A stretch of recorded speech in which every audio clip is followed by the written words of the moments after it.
Guys, हर इंसान को घूमने का शौक होता है, लेकिन हमें कई बार ऐसी जगहों पर बिल्कुल नहीं जाना चाहिए जहाँ की एक पुरानी, श्रापित या डेंजरस हिस्ट्री है। आज की कहानी एक सॉफ्टवेयर इंजीनियर की है जिसका नाम था अक्षय। अक्षय को घूमने का बहुत शौक था और काम के सिलसिले में उसे एक हिल स्टेशन जाना था, तो वो इजीली इस ऑफर को एक्सेप्ट कर लेता है क्योंकि उसे घूमने का भी शौक था और इसी बहाने काम तो हो ही रहा था। लेकिन काम की वजह से उसे एक गेस्ट हाउस में पूरी रात रुकना पड़ा। लेकिन जिस गेस्ट हाउस में वो रुका था, उस गेस्ट हाउस का एक राज था और यहीं पर आता है कहानी में एक ट्विस्ट। लेकिन वो जानने से पहले, हेलो गाइस, मेरा नाम है अविनाश कुमार और आप देख हॉरर स्टोरीज। अक्षय एक प्राइवेट फिल्म के लिए काम करता था और एक प्रोजेक्ट के काम के लिए उसे एक उत्तराखंड के हिल स्टेशन जाना पड़ा। वहाँ के जो आसपास के होटल्स थे वो पूरे तरीके से बुक थे, पूरे फुल थे, जिसकी वजह से वो वहाँ पे स्टे नहीं कर पाया। तो उसका ड्राइवर उसे एक गेस्ट हाउस में ले गया, एक गेस्ट हाउस जो पूरे तरीके से सुनसान जगह पर था। उस गेस्ट हाउस का नाम था मल्हार निवास। अब बाहर से देखने में तो ये एक ब्रिटिश बंगलो लग रहा था, मतलब बहुत पुराने समय का, लेकिन फिर भी ऑब्वियसली कोई ऑप्शन तो था नहीं और काम भी करना है और एक्सप्लोर भी करना है, तो ये सब कुछ करना ही है। तो वो गेस्ट हाउस के अंदर जाता है।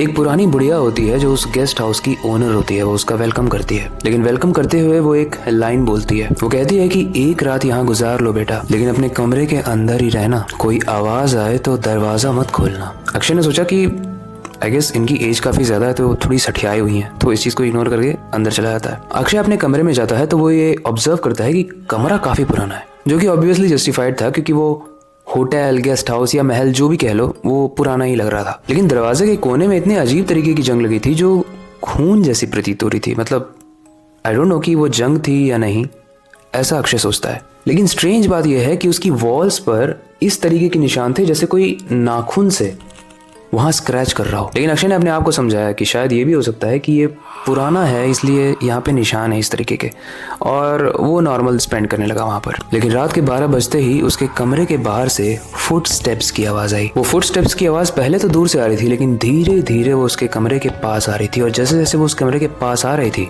फुट स्टेप्स की आवाज बहुत ही हैवी होने लगी। ऐसा लग रहा था कि वो अब उसके कमरे के अंदर एंटर कर देगी। लेकिन फिर भी अक्षय को क्यूरियोसिटी होती है और जो डोर के अंदर एक छोटा सा होल होता है, वो उसके पास अपनी आंख लगाकर देखने लगता है कि बाहर क्या चल रहा है। तभी उसे एक शैडो दिखती है, एक शैडो जिसकी गर्दन टेढ़ी है, एक इंसान जैसी शैडो थी वो। उसके हाथ काफी लंबे हैं और वो इधर उधर देख रहा है, चीजों को ऑब्जर्व कर रहा है। वो कौन है नहीं पता, उसने कभी देखा भी नहीं उसे इस गेस्ट हाउस में। अब जैसे ही अक्षय उस शैडो को देखता है, वो शैडो भी उसकी तरफ गर्दन मोड़ कर देख लेती है बिना अपने धड़ को मोड़े, और एकदम से उसके दरवाजे पर आके बहुत तेजी से कहता है, वो कहता है, दरवाजा खोलो, मेहमान का स्वागत करना है। अक्षय ने दरवाजा नहीं खोला, लेकिन ये देखने के बाद उसका दिल बहुत तेजी से धड़कने लगा। फट गई उसकी, ऐसी की तैसी हो गई। जैसे जैसे करके वो रात में तो सो गया, लेकिन जब सुबह उठा तो उसने गेस्ट हाउस के ओनर से बात की और उसे ये सारा इंसिडेंट बताया। ये सुनते ही उस गेस्ट हाउस की ओनर की आंखों में साफ साफ डर दिख रहा था।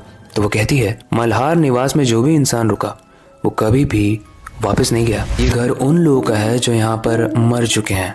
ये मरे हुए लोगों का घर है और जो मरे हुए लोग हैं वो बाकी लोगों को भी मारते हैं, वो जाने नहीं देते हैं।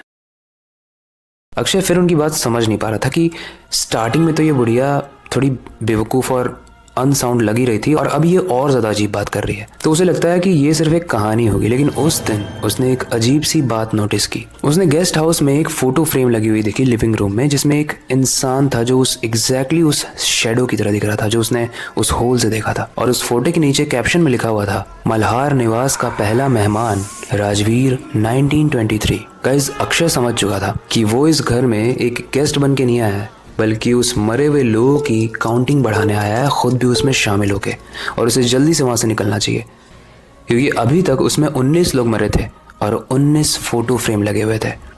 एंड गाइस, 20वां हो सकता है अक्षय ही हो। इसलिए अक्षय डिसाइड करता है कि सुबह होते ही वो अपना काम खत्म करके यहाँ से निकल जाएगा। लेकिन रात के 2 बजे दरवाजा खुद ब खुद खुल जाता है उसका। अक्षय अपने बेड से नहीं उतरता है क्योंकि उसे पता है कि हॉरर मूवी वाला कोई सीन होने वाला है। तभी वो शैडो धीरे धीरे करके उसके घर के अंदर आती है। लेकिन जैसे ही वो अपनी आंखों को ब्लिंक करता है, उसका गेट बंद है। मतलब ये सब उसका वहम था। वेल, अक्षय ऑब्वियसली आज की रात सो नहीं पाएगा, तो वो महल को एक्सप्लोर करने लगता है और एक्सप्लोर करते करते वो इस महल के बेसमेंट में पहुंचता है जहां पर एक डायरी रखी हुई थी। और वो डायरी राजवीर की थी जो इस महल का सबसे पहला मेहमान था। उस डायरी में लिखा था, मल्हार निवास एक श्रापित जगह है, यहाँ जो भी रुकता है उसकी आत्मा इस घर का हिस्सा बन जाती है। इस घर के मालिक शैतान है जो यहाँ के गेस्ट को अपना शिकार बनाते हैं। मैं यहाँ 1923 में आया हूँ और मैं देख सकता हूँ कि यहाँ पर ब्लैक मैजिक और सेक्रीफाइस यानी बलि प्रथा बहुत ज्यादा है, और शायद मैं भी ना बचूं। एंड गाइस, यही हुआ जैसा हमने फोटो फ्रेम में देखा। राजवीर इस घर के गेस्ट हाउस के ओनर्स का पहला विक्टिम था, यानी बलि का पहला विक्टिम था, और अक्षय भी नेक्स्ट था। अक्षय समझ चुका था कि वो उसका आखिरी वक्त था। आखिरी वक्त में उस डायरी में लिखता है, अगर तुम लोग ये डायरी पढ़ रहे हो तो तुरंत यहाँ से निकलो। एंड गाइस, पता ही कैसे पता चला? क्योंकि 2 दिन के बाद उसके ऑफिस वाले उसके गेस्ट हाउस में गए थे एंड उन्हें ये डायरी मिली, और इसीलिए ये स्टोरी हमारे पास आई। गाइस, एक बात तो सच है कि कुछ प्लेसेस, कुछ जगह ऐसी होती हैं जहाँ पर गेस्ट बनने का मतलब है अपनी मौत को इनविटेशन देना। पहले आपको ये स्टोरी कैसे लगी? इससे रिलेटेड कोई फीडबैक है तो आप कमेंट सेक्शन में बता सकते हो। आपके पास कोई सजेशन है तो उसे भी आप कमेंट सेक्शन में बता सकते हो। हम सारे ही सजेशन और फीडबैक को पढ़ते हैं। आपके पास कोई सजेशन है स्टोरीज को इम्प्रूव करने का, या आप किस तरीके की स्टोरीज चाहते हो, वो भी आप हमें कमेंट सेक्शन में बता सकते हो। वेल, वक्त आ चुका है इस स्टोरी को एंड करने का और नई स्टोरी पर काम शुरू करने का। लेकिन जाने से पहले मैं बस एक ही चीज़ कहना चाहूँगा, अपनी क्यूरियोसिटी को डाय मत होने देना। नई चीज़ें सीखते रहना, अपने बेड के नीचे और खिड़की के बाहर ज़रूर देख लेना। मिलते हैं अगली वीडियो में।